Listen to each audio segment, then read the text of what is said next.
Guys welcome to the automotive Vichar. तो स्वागत है आपको ऑटोमोटिव विचार में।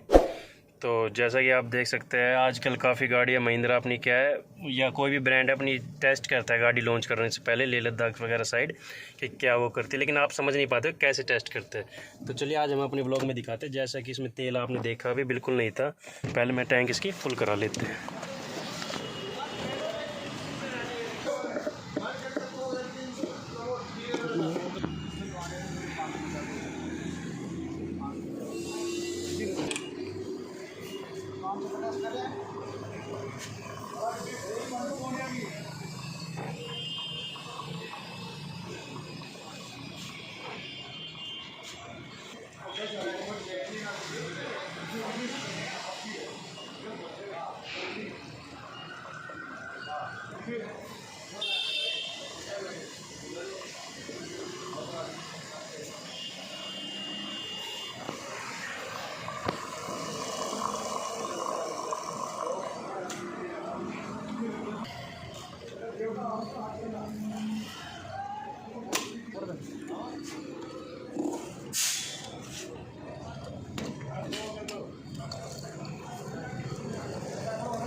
ठीक है, निकाल ले बस, बाहर ना आना चाहिए। कम ठीक है। तो गैस जैसा कि भी आपने देखा हमारी कार का हमने फ्यूल टॉपअप करा लिया है, पूरा टैंक करा लिया है। मीटर भी आप देख सकते हो, मीटर भी हमने अपना ज़ीरो कर लिया है एंड 29,905 ओडोमीटर हमारी कार दिखा। 2 जून को हम ये ट्रिप स्टार्ट कर रहे हैं। बेसिकली हमारा पर्पस ये है इसको करने के लिए क्योंकि हम भी कंफ्यूज थे कि कंपनियां जो अपनी कार भेजती है लेह लद्दाख वगैरह में क्या चेक करती है। तो हम देखना चाहते हैं अपनी XUV 300 की परफॉर्मेंस क्या ये निकाल के हमें देती है एंड कैसे। तो गैस बेसिकली हम ये देखना चाहते हैं हमारी XUV 300 की परफॉर्मेंस पहाड़ों पे कैसे देती है। डीजल कार है, वैसे आजकल महिंद्रा की गाड़ियों में लिम मोड काफ़ी लग रहा है। ये भी हमारी BS6 की है, तो इसमें भी देखते हैं भाई लिम मोड वगैरह की दिक्कत आती है या नहीं आती, क्या इशूज़ हम ये फेस करते हैं, पहाड़ों पे इसका कैसा परफॉर्मेंस होता है। हमारी 1.5 डीजल है, BS6 W4 वेरिएंट, बिल्कुल बेसिक वेरिएंट है। तो आप भी हमारे साथ ट्रिप में बने रहिए एंड इन्जॉय कीजिए। हम अब आपको बताते हैं। तो अभी हम दिल्ली से हम पकड़ेंगे KMP एंड KMP से हम उतरेंगे अपने सोनीपत पानीपत पे डायरेक्ट। फिर वो वहाँ से चंडीगढ़ होते हुए हम अपना ट्रिप को आगे इन्जॉय करेंगे। ये इंडिया की फ़र्स्ट XUV 300 होगी, एक्सेप्ट महिंद्रा ने भी अपनी कोई सी कार वर्ल्ड के हाईएस्ट रोड पे नहीं भेजी, बट हम इसको लेके जाएंगे उमिंगला पास के ऊपर एंड देखेंगे इसका क्या कुछ परफॉर्मेंस रहता है, कहीं पावर ड्रॉप वगैरह इसकी आती है या नहीं आती है। उसके कंक्लूजन में आप भी ये डिसाइड कर सकते हो कि भाई ये महिंद्रा का इंजन कितना रिलायबल है, कितना सक्सेसफुल है एंड चलेगा या नहीं चलेगा। वैसे भी डीजल इंजन की जो न्यूज़ आ रही है 2027 में बंद होगी, उसके ऊपर भी हम अपनी ट्रिप में इसमें बात करेंगे एंड बताएंगे वो न्यूज़ कितनी सच है एंड कितनी झूठी है। तो बने रहिए हमारे साथ हमारे चैनल पे। तब तक हमारे चैनल को सब्सक्राइब कीजिए एंड वीडियो को लाइक कीजिए एंड अपने लवली वन को भी शेयर कीजिए ताकि उनको भी हेल्प मिल जाए। तो गाइस जैसा कि अभी आपने हमारी में वो डीजल वगैरह देखा था, अब हम प्रॉपर अपना देख सकते हैं। डीजल के बाद हमारी कार 6 किलोमीटर चल चुकी है। तो हम नजफगढ़ से यहाँ से ढासा बॉर्डर से हम अपना KMP पकड़ लेंगे। दिल्ली हम क्रॉस करने जाते हैं जादपुर मंडी वगैरह, तो हमें ट्रैफिक काफ़ी मिलता, तो इसलिए मैं अपना नजफगढ़ वाला ये रूट लेता हूँ। यहाँ से ढासा बॉर्डर से बिल्कुल खाली मिलता है मुझे, KMP पकड़ता हूँ एंड शॉर्ट भी पड़ता है और सीधा अपने भाई पानीपत जाके उतर जाते हैं। सोनीपत अपने पानीपत मूर्थल के पास जाके सीधा उतर जाते हैं एंड सीधा अपना हाईवे कंटिन्यू स्ट्रेट करेंगे एंड लुधियाना होते हुए हम सीधा अपना श्रीनगर की तरफ बढ़ेंगे। अब तक तो कार देखिए फ्लैट पे चल रही है, तो नॉर्मल परफॉर्मेंस है जैसी सबकी देती है। मेन चेक करना मैं माउंटेन्स पे कैसे चेक करती है और कैसे नहीं करती, क्योंकि कंपनी हमें नहीं दिखाती कि भाई कितना उन्होंने टेस्ट किया है अपनी कार को और कितना नहीं किया है। क्योंकि बेसिक वो कितना ही टेस्ट कर ले अपनी कार को, आपने भी देखा होगा स्कॉर्पियो भाई काफ़ी टेस्ट हुई थी, XUV भी काफ़ी टेस्ट हुई थी, बट टेस्ट के बाद भी उन्होंने अपनी कार क्या है कस्टमर्स को हैंड ओवर दे दी रिसर्च के लिए। देखिए वो रिसर्च के लिए है भाई, R&D कस्टमर ही कर रहे हैं उस पर। कभी किसी कार में कोई दिक्कत, कभी किस कार में कोई दिक्कत। लिम मोड के सबसे ज़्यादा इश्यूज़ है इसमें भाई। BS6 खाली एक महिंद्रा ही थोड़ी ना, फॉर्च्यूनर भी दे रही है और भी अदर कंपनियां भी दे रही है, उनमें क्यों नहीं भाई ये लिम मोड लगता। तो आज हम इस XUV का भी देखना चाहते हैं भाई इसमें क्या है। इसमें यूरिया तो नहीं डलता, बट BS6 है, इसमें DEF का फिल्टर ज़रूर है इस कार के अंदर, तो उसकी वजह से भी अगर वो चौक होते हैं तो लिम मोड इसमें लग जाता है। लिम मोड लगता है जब आपके एग्जॉस्ट पाइप के अंदर जब कार्बन एक इकट्ठे हो जाते हैं, जो फ्यूल अपना ढंग से बर्न नहीं कर पाते, उनके पार्टिकल्स इकट्ठे हो जाते हैं, तो वो चोक होने के कारण हमारी कार क्या है, लिम मोड में चली जाती है। एंड ऑल ओवर इसकी एवरेज भी परफॉर्मेंस में हम अपनी कार की देखेंगे। तब तक के लिए आप ये हमारा थोड़ी देर के लिए टाइम स्लैप एंजॉय कीजिए।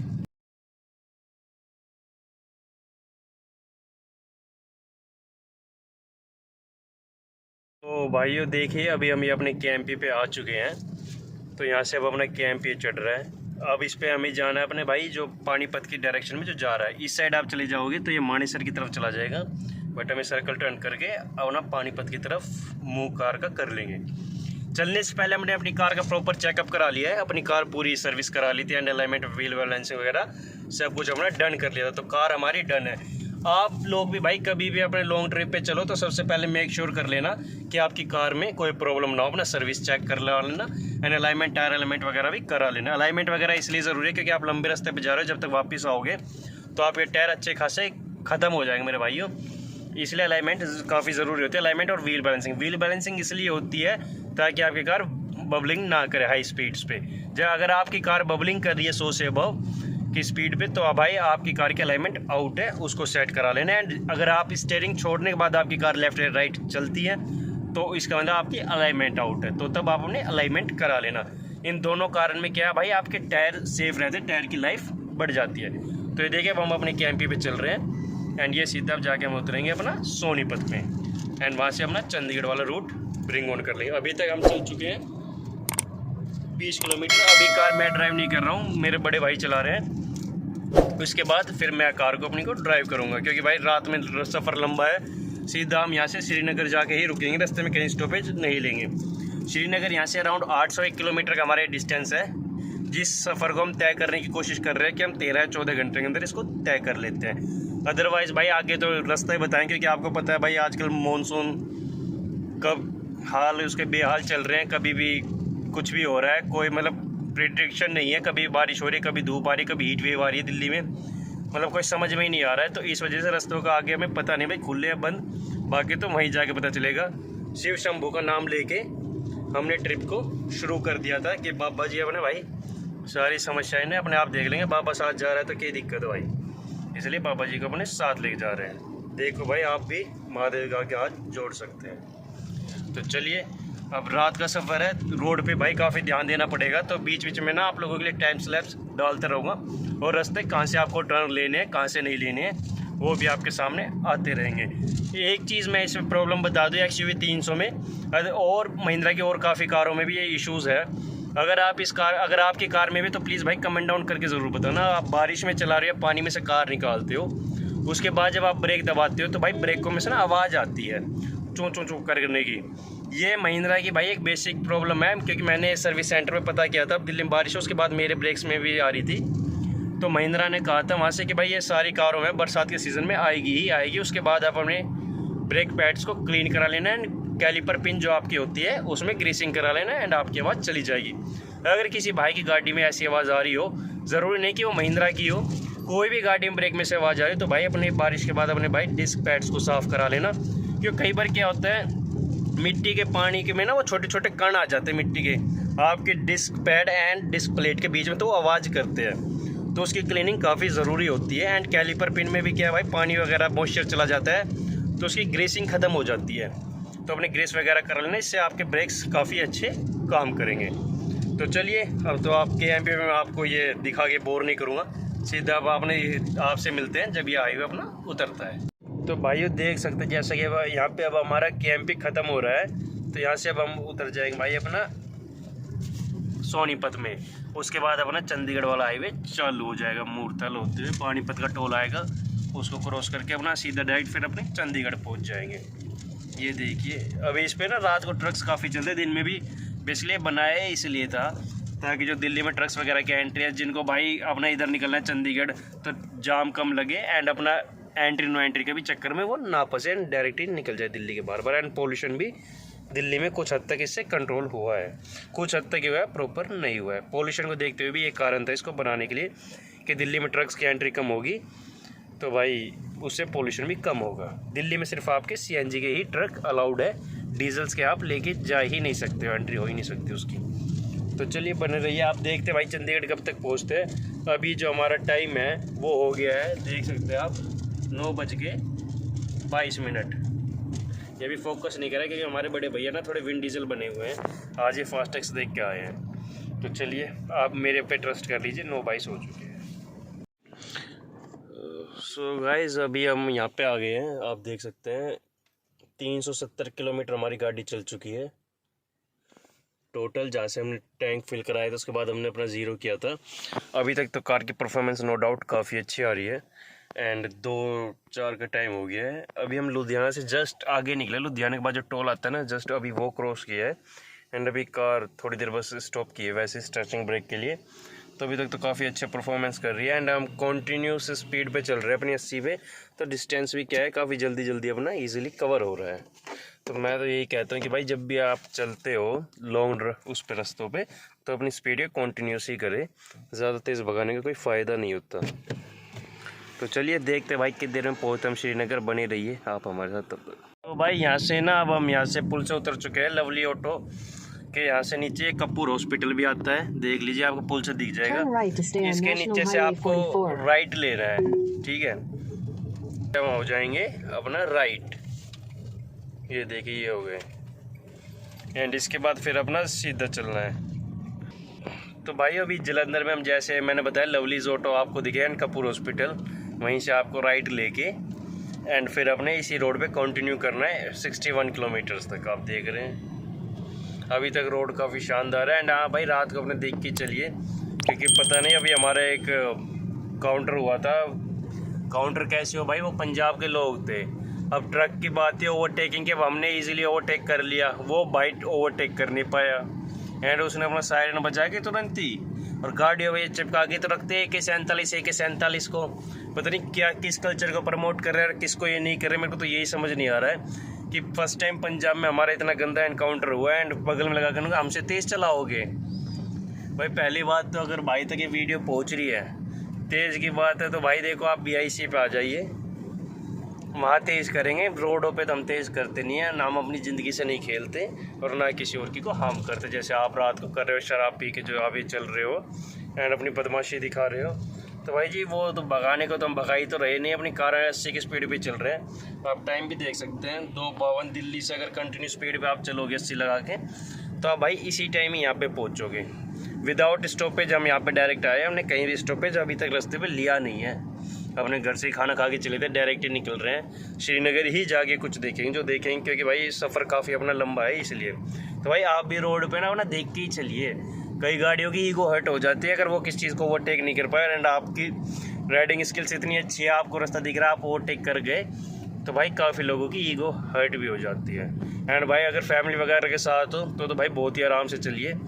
ये तो हम भाई ठीक है 3 लोग थे साथ में, कोई दिक्कत नहीं थी, वो भी अपने ठीक है 2 थे, कोई दिक्कत इतनी ज़्यादा हुई नहीं है, बट हाँ गाड़ी स्टॉपेज कर ली थी एंड हर चीज़ ये मैं व्लॉग करके दिखा नहीं सकता, उससे क्या भाई अगले के भी प्राइवेसी वो हो और हमारी प्राइवेसी की बात तो है नहीं, लेकिन खामा का मतलब समझ में ही नहीं आया, मतलब क्या सिस्टम था उनका क्या नहीं था, रात को शराब पी के अपने चला रहे थे, वही पंजाब का कल्चर 22-23 इंची एलॉय पा के एंड शीशे पे पूरे पे AK-47 छपवा के अपने आप को पता नहीं मतलब समझते क्या एंड किस चीज़ को प्रमोट कर रहे हैं। बेसिकली मेरा कंसेंट ये है, मतलब प्रमोट किस चीज़ को कर रहे हो आप।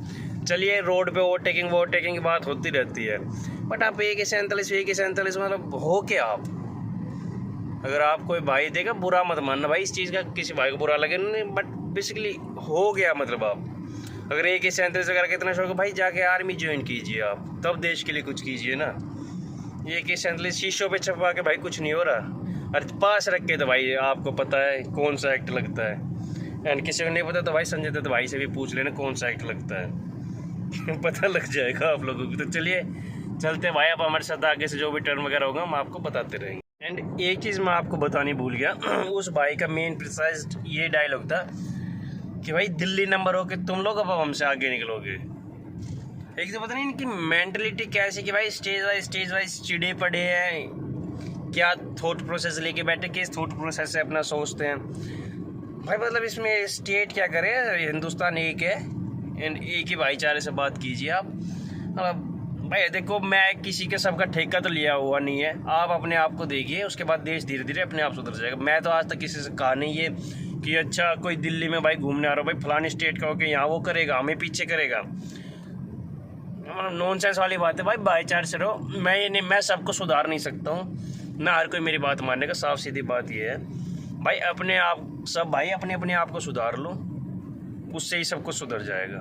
बस एक छोटी सी लाइन अपने बड़े भाई की या छोटे भाई की, जो भी आप समझो, ये बात मान लेना कि ये भाई स्टेज वाइज वगैरह ये अपना ये ख़त्म करो भाई। ये पता नहीं किस चीज़ की ईगो लेके बैठे और किस चीज़ की नहीं है। एंड भाई वो तो आपको पता है, पंजाब में आने के बाद जैसे आप एंटर करते हो तो पंजाब पुलिस अपने DL एंड HR को किस तरह से ट्रीट करती है, गाड़ी आपकी रुके नहीं, ऐसा हो ही नहीं सकता। तो भाई आप बने रहना, क्योंकि ज़्यादातर भाई जितने भी आज तक चंडीगढ़ आए होंगे, क्योंकि अपना भी भाई लास्ट एनकाउंटर चंडीगढ़ तक ही होता था, चंडीगढ़ से आके फर्स्ट टाइम हम जा रहे हैं, तो सबको ही पता है भाई, जैसे आप नीचे हाईवे छोड़ के नीचे जाते हैं एंड बैरिकेड आपको मिलते हैं वो रेड लाइट के पास, तुरंत ही मतलब सबकी गाड़ी रुकती है। पता नहीं हम लोगों को ये क्या समझते हैं, समझ रहे क्या नहीं समझ रहे हैं, या मतलब किस मोटो से किस विज़न से हमें देखते। देखिए विज़न तो हमें पता नहीं ना भाई, वो किस नज़रिए से हमें देख रहा है, क्या थॉट प्रोसेस लेके सोच रहा है। अपना अच्छा रखिए, बाकी देश भाई ऐसे ही अच्छा होता रहेगा। मैं गाइस तो मैं आपको एक चीज़ और बता दूं कि जैसे जब से मैं इस रोड पे चल रहा हूँ ना अपने भाई के बाद, तो भाई मैंने एक चीज़ देखी, पेट्रोल पंप यहाँ पे ना रात को बंद हो जाते हैं। तो कोई भाई अपना वो तो भाई अपनी टैंक फुल वगैरह करा के ही चले, रास्ते में उम्मीद मत रखना कि आपको फ्यूल मिल जाएगा, क्योंकि जितने पेट्रोल पंप तो काफ़ी सारे आ रहे हैं, बट सारे के सारे ना बंद है, कोई खुला नहीं है, अपने बंद करके बैठे हैं। रात को शायद ये डील नहीं करते होंगे, मतलब सेल्स नहीं करते होंगे, दिन में ही करते होंगे, तो इसलिए रात को शायद ये बंद कर देते हैं। क्योंकि भाई जो एरिया जहाँ पे लूटपाट वगैरह ज़्यादा होती है ना, तो वहाँ पे ज़्यादा चलाते नहीं है पेट्रोल पंप को देर रात तक, कहीं लूटपाट ना हो जाए रूरल एरिया में। बट ये रूरल एरिया तो किसी भी एंगल से है नहीं, जलंधर सिटी है, तो भाई लूटपाट का ही मेरे को कोई और लग रहा है कि भाई क्यों नहीं है। बाकी अगर किसी भाई को कारण पता हो तो प्लीज़ कमेंट डाउन करके ज़रूर बताना कि क्यों यहाँ पे देर रात तक ओपन नहीं होते पेट्रोल पम्प्स।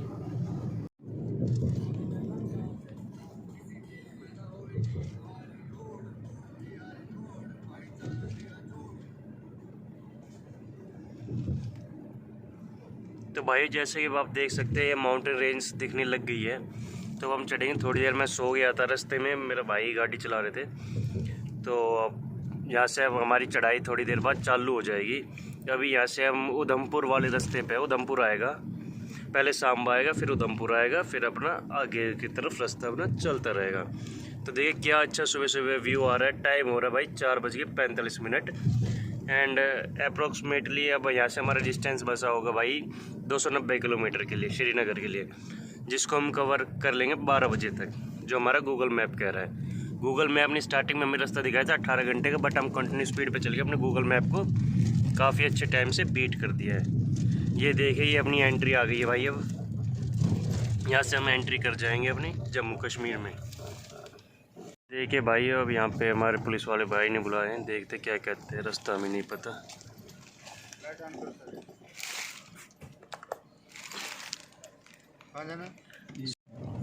तो भाइयों सर ने हमें बताया कि वो ट्रकों का था, कार का आपका इस साइड से है। हाँ जी, तो अब यहाँ से ये इधर अपना रास्ता ये कट हो जाएगा। यहाँ से हम स्टेट चेंज हो चुके हैं, पंजाब हमने ड्रॉप कर दिया है, पंजाब छोड़ दिया है। अब यहाँ से हमारा J&K लागू हो जाता है। तो देखिए ये कौन सा है, लखनपुर। हाँ तो ये लखनपुर है। तो बन रही है आप हमारे साथ। वीडियोस काफ़ी ना लंबी खिंच जाएगी, तो मैं आपको सिर्फ इम्पोर्टेंट ही इन्फॉर्मेशन बता रहे हैं, कोई ज़्यादा खामखा की ये बताने भी ठीक नहीं है। तो देखते भाई आगे अब कैसे हैं, चेकिंग वगैरह क्या होती है। ये कुछ नहीं यहाँ से हमारा कुछ भी नहीं किया, सीधा हमें इजीली निकलने दिया है, कोई दिक्कत दी नहीं है। तो कोई चेकिंग वगैरह कुछ नहीं ना, हमारा कोई अभी तक तो टोल लगा है। बस वो पुलिस वाले सर ने हमने कहा था कि भाई इस साइड से हमने निकल लो, तो हम यहाँ से आ गए। अब आगे जैसे कोई चेकिंग वगैरह टोल वगैरह कोई आता है तो मैं आपको बता दूँगा। तो भाई थोड़ा सा आगे आते हैं ना, उससे अपना ये टोल आ गया है। जैसे आप चलोगे तो ये हमारा पहला टोल यहाँ पे कटेगा J&K का। तो अब देखते हैं भाई इसको क्रॉस करके इसके आगे क्या क्या और चीज़ हमें देखने के लिए मिलती है, क्या चेकिंग आती है, कैसे क्या चेक पोस्ट मिलता है या कुछ क्या मिलता है। तो अब चलते हैं हम इसमें आगे, अपना टोल कटवाते हैं एंड रास्ते को करते हैं कंटिन्यू। तो गाइस जैसे कि आप देख सकते हैं माउंटेन का रास्ता स्टार्ट हो गया है, माउंटेन एज लग गई है। सांबा से ये रास्ता अपना ना चढ़ाई का ये चालू हुआ था। साइडों में ट्रक्स लगे हुए हैं ताकि भाई रात को अपने सो रहे हो रहे भाई, लंबी चला के थक गए होंगे इस वजह से। एंड अपनी गाड़ी अभी तक तो ऑनगोइंग अच्छी है, बट हाँ इसकी ब्रेकिंग एक जो मैं आपको आवाज़ बता रहा था वो थोड़ी सी कहीं ना कहीं इसकी बढ़ गई है। तो उसका सोचा भाई श्रीनगर में ही ना इसके ब्रेक पैड्स दोबारा से क्लीन कराएंगे एंड कैलिपर पिन में ग्रीस कराएंगे ताकि भाई देखते हैं उससे कुछ आवाज़ जाती है या कम नहीं होती है, क्या होता है, जो भी जैसे होता है वो सब हम आपसे बताएंगे। अभी क्या है जैसे पहाड़ों पे एकदम से है ना भाई, कान वगैरह भी हमारे थोड़े बंद पड़ रहे हैं, दबाव पड़ रहा है कानों पे ना, पहाड़ों पे दबाव पड़ता है तो कान कभी आपके बंद होंगे कभी खुलेंगे। ये देखिए भाई क्या सुंदर पहाड़ों माउंटेन्स रेंज आ रही है। ये तो स्टार्ट है भाई, अभी तो आप देखना आगे आगे नज़ारे, आपको ऐसे ऐसे नज़ारे दिखाएंगे, ऐसे ऐसे पहाड़ दिखाएंगे, आपका भी दिल खुश हो जाएगा। एंड गाड़ी का भी आपको पता लगेगा भाई कैसे अपनी क्या परफॉर्मेंस देगी, कैसे जो भी इसका प्लस माइनस जो भी रहता है सब कुछ आपके आगे कंक्लूजन हम ला के देंगे।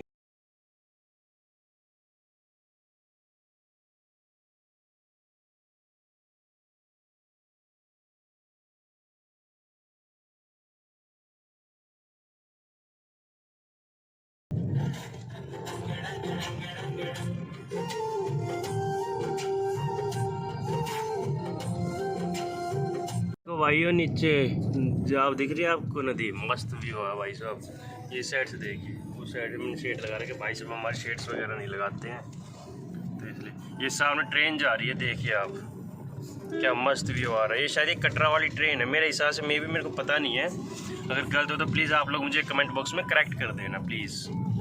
ये देखिए क्या अच्छे माउंटेन्स की, अभी तो भाई माउंटेन्स है ही नहीं, अभी तो आगे जिन पे जाना है आप उनका व्यू देखना और वहाँ पे अपनी कार का परफॉर्मेंस भी देखेंगे। अभी मैं आपको बता दूं भाई डिस्क पैड जो है प्रॉपर पूरे हीट हो चुके हैं। ये कोई दिक्कत नहीं है, जब आप गाड़ी कंटिन्यूस चलाते हो और पहाड़ों जब चलाते हो आपके डिस्क पैड और डिस्क आपकी हीट होगी ही होगी, तो आपको बीच बीच में रुक के ना भाई उसको रेस्ट दे लेना है ताकि वो थोड़े ठंडे हो जाए। अदरवाइज ब्रेक फेलियर के कारण पहाड़ों पर यही बनते हैं और यही मेजर एक्सीडेंट का रीज़न भी यही बन जाता है। अब देखिए भाई हम ट्रेन के नीचे से जा रहे हैं, वहाँ से अपने सूरज देवता है पेड़ों के पीछे से, देखिए आप सामने आ गए, बिल्कुल ऊपर आ चुके हैं। काफ़ी मतलब हैवी धूप लग रही है, चुभने वाली। ये देखिए पीछे आपने देखा यहाँ पे हॉर्न की का मतलब हॉर्न कर सकते हो, उस पर निशान नहीं था कि नॉन हॉर्न जोन नहीं बनाए हुए थे। आप देखिए, आप रास्ता देखिए सामने भाई साहब, क्या प्यारा लग रहा है यार। क्या बट दिक्कत ये है मेरे को ना, ये माउंटेन्स वगैरह बस एक दिन ही प्यारे लगते हैं भाई, दूसरे दिन अब तो मन भर लेता है, घर दिखते हैं। बट आप सब भाइयों के लिए दिखाना है कि भाई कंपनियां कैसे टेस्ट करती है, क्या टेस्ट करती है, कितने लंबा अपना गाड़ी लेके जाते हैं। बट उमिंगला पास तक जहाँ हम इस कार को अपनी XUV 300 को, ये भाई 1 इन इंडिया होगी एंड महिंद्रा की 1 इन इंडिया कार होगी, कि महिंद्रा की भी कोई कार अभी तक उमिंगला पास पे नहीं गई है। बट इसको हम लेके जाएंगे एंड देखेंगे क्या कुछ इसकी परफॉर्मेंस रहती है। हाई एल्टीट्यूड्स पे इसकी पावर ड्रॉपेज तो नहीं होती है एंड कैसा ये परफॉर्म हमारी करती है। डिस्क पैड्स वगैरह के भी देखेंगे। अभी मैं उधमपुर सामने अब शहर आने वाला है, वहाँ पे इसके ना रियर डिस्क में से आवाज़ आ रही है, तो रियर डिस्क और क्लीन करा लेते हैं, फिर देखते हैं आवाज़ की क्या कंडीशन रहती है। कैलिपर पिन वगैरह में ग्रीस करा लेते हैं। ये अभी मेजर इशू आ ही रहा है महिंद्रा की गाड़ियों में ड्यू टू रेन वगैरह। मेरी बात हुई थी महिंद्रा में तो वो कह रहे थे कि भाई ये इशू इसमें है ही है, जो ये हीट मतलब बरसात का जब पानी लगते हैं ना रेत का कन्वर्ट तो आवाज़ करता है। कई बार कैलिपर पिन में भी ना क्या है वो पानी का मॉइस्चर जाके ना वो ड्राई हो जाती है, जब चलती है तो वो भी आवाज़ करती है। जब आप पैडल प्रेस करोगे तो आगे पीछे होती है, तो भाई इसलिए कई बार वो भी आवाज़ करती है। तो देखेंगे भाई कैसे क्या। लो भाई अब आप सब भाई शिव शंभू के दर्शन कर लीजिए। देखिए शिव शंभू को द्वारा भाई मजे, क्योंकि भाई महादेव तो पहाड़ों के राजा है, इसलिए महादेव तो हो गए हमारे खुश, महादेव खुश तो हम भी खुश, इसलिए। तो चलिए बने रहिए आप हमारे साथ।